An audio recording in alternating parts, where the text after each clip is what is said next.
The boy was 9 years old and had been told he had 6 weeks to live. His mother had one request, not a wish, not a prayer, a request.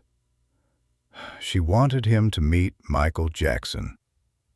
The Dangerous World Tour had been running for 8 months when it arrived in Mexico City in the autumn of 1993. It was one of the largest concert productions in history, 95 shows across 5 continents, nearly 3.5 million people in attendance. Michael Jackson performed for 2.5 hours every night without exception. And almost every night, somewhere in the building, there was a child who had been brought to see him. A child for whom the concert was not entertainment, but something closer to a last chance to feel something enormous. Michael knew this. His team knew this. The visits were arranged quietly, handled by a small number of people, kept entirely separate from the public-facing machinery of the tour. The child's name was Daniel. He was 9 years old, and he had been brought to the arena in a wheelchair because walking had become difficult in the last few weeks. His mother's name was Rosa. She had made the request through a local charity 3 weeks earlier, not believing anything would come of it. The call came back in 4 days. What most people who attended the Dangerous Tour never knew was what happened in the 2 hours before Michael Jackson walked on stage. Not the rehearsals, not the vocal warm-ups, not the production meetings that ran until the last possible minute. What happened in the quiet of the backstage corridor, in a room that was kept off the official schedule? Michael had been visiting children in hospitals since the early 1980s. He had done it without press, without photographers, without announcement. His team had standing instructions. If a child was critically ill and a meeting was requested, the answer was almost always yes, regardless of where in the world the tour happened to be. The visits were never publicized because Michael had been explicit about that condition from the beginning.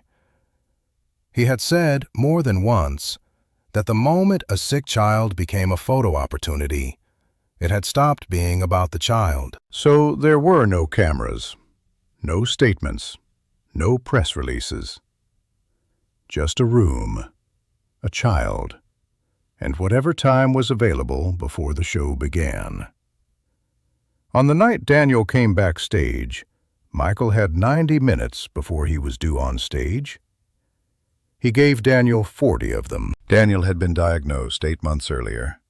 His mother, Rosa, had spent those 8 months doing what parents in that situation do, pursuing every option, asking every question, sitting in waiting rooms that all looked the same, and speaking to doctors who all delivered the same careful, devastating arithmetic of time.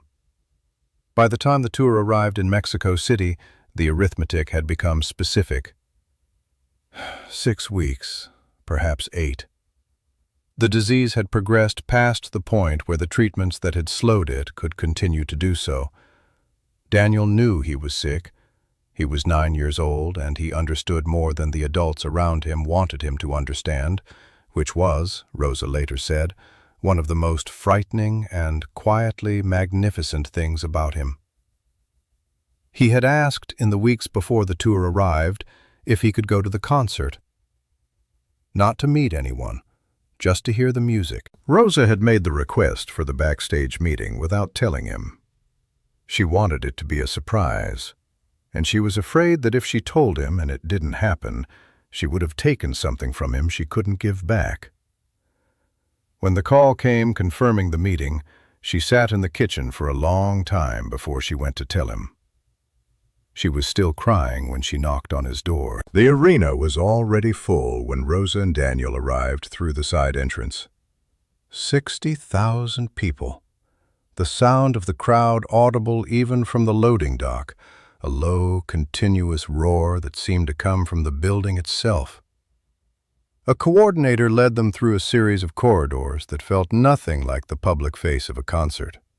Bare concrete walls, cable runs, equipment cases stacked to the ceiling. Daniel looked at everything carefully. Rosa would say later that this was characteristic of him. He had always looked at everything carefully, as if he understood, even before he was sick, that attention was the most honest form of gratitude. They were shown into a small room off the main corridor. There was a sofa, a table with water and fruit, and a window that looked out onto the stage wing where the crew was making final preparations. The coordinator told them Michael would be with them shortly. Rosa took Daniel's hand. He looked at her with an expression she had never been able to fully describe in the years that followed. She said it was the expression of someone who was exactly where they were supposed to be. Then the door opened. Michael Jackson came in without an entourage. No assistant, no security inside the room. Just him, in simple clothes, the transformation to performance not yet complete. He crossed the room directly to Daniel's wheelchair and crouched down so they were at eye level. He said hello. He asked Daniel's name, even though he already knew it. Rosa would say later that this was the first thing she noticed, that he asked as if the name belonged only to Daniel and could only be given by Daniel, and not by anyone else in the room. Daniel told him. Michael repeated it once, quietly, as if he were fixing it somewhere permanent. Then he turned to Rosa and asked if he could have some time alone with Daniel. Rosa looked at her son. Daniel nodded. She stepped outside. The door closed. Rosa stood in the corridor and listened to the sound of the crowd beyond the walls. She would stand there for 40 minutes. She did not hear what was said inside. But she heard, at one point, Daniel laugh. It was the first time he had laughed in 3 weeks. Daniel never told anyone the full account of what happened in that room. Not his mother, not the doctors who watched him recover over the following months, not the journalists who, years later, tracked him down to ask. What he did say, in fragments over the years, to the people closest to him, built a picture that was consistent in its details, even as it remained incomplete. He said that Michael had sat down on the floor, not on the sofa, not in a chair, on the floor, cross-legged, so that he was looking up at Daniel rather than down at him. He said that Michael had asked him one question that nobody had ever asked him before. Not what was wrong with him, not how he felt, not whether he was scared. He asked, "What do you think about when you're not thinking about being sick?" Daniel said it took him a long time to answer, because nobody had ever assumed there was a version of him that existed outside the illness. When he finally answered, Michael listened without interrupting for a long time. And then he told Daniel something about himself, something private, something that was not in any interview. Daniel never repeated what it was. He said only, "He told me something that made me feel like I wasn't alone in what I was afraid of." When the door opened, Michael came out first. He spoke briefly to Rosa in the corridor. He told her that Daniel was extraordinary.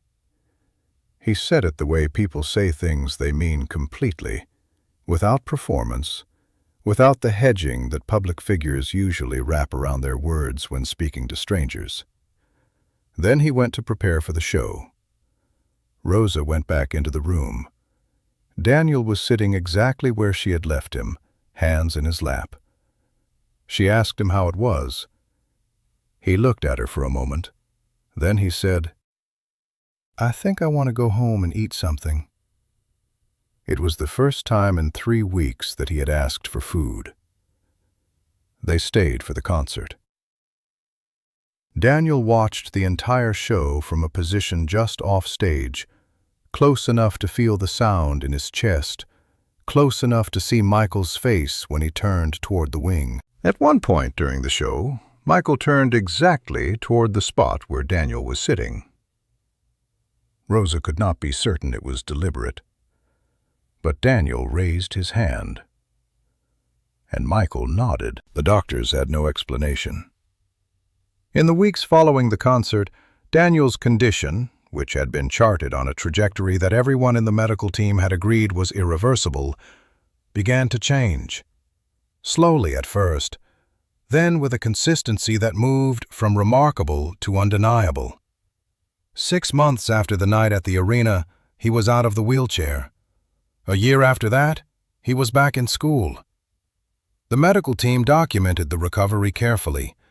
They used the words they had available: spontaneous remission, unexplained stabilization, response to treatment previously deemed insufficient. None of those words satisfied Rosa. She had her own word for it, which she did not share with the doctors. Daniel grew up. He finished school. He studied. He had friends. He fell in love. He lived 11 years after the night in that backstage room. When he died, at 20, from a recurrence that arrived quickly and without warning, Rosa found a notebook beside his bed. In it, he had written the same sentence on the first page, in large, careful letters. It said, "He asked me what I thought about when I wasn't thinking about being sick." Below it, he had written his answer. It covered 14 pages. Michael Jackson never knew what happened to Daniel. The visits were not followed up. There were no reports sent to Michael about the children he met, partly because the logistics of a global tour made that difficult, and partly because Michael had never asked for them. He had made his peace with not knowing. He had said once to someone on his team who had asked whether he wanted updates on the children he visited, "I give them what I have. What happens after that isn't mine to track." Rosa tried in the years that followed to find a way to reach him. She wrote letters that were answered by management. She made calls that were handled by assistants. She wanted him to know that Daniel had lived, that he had grown up, that he had been happy. She never got through. Michael Jackson died in June 2009. Daniel had died 6 months earlier, in January. Rosa kept the notebook. She also kept the ticket stub from that night in Mexico City, the one that had started the chain of events that had brought her son to that backstage room. She kept it in the same drawer as the notebook. She said they belonged together. There is no way to measure what 40 minutes meant to Daniel. Not in medical terms, not in any language that the institutions around him used to describe what happened. What is known is this: a 9-year-old boy was brought to a room backstage with 6 weeks left, and a man sat down on the floor so they could speak at the same level. That man asked him one question nobody else had ever asked. He treated him not as a tragedy, but as a person, a full person, with a complete interior life that existed independently of what was happening to his body.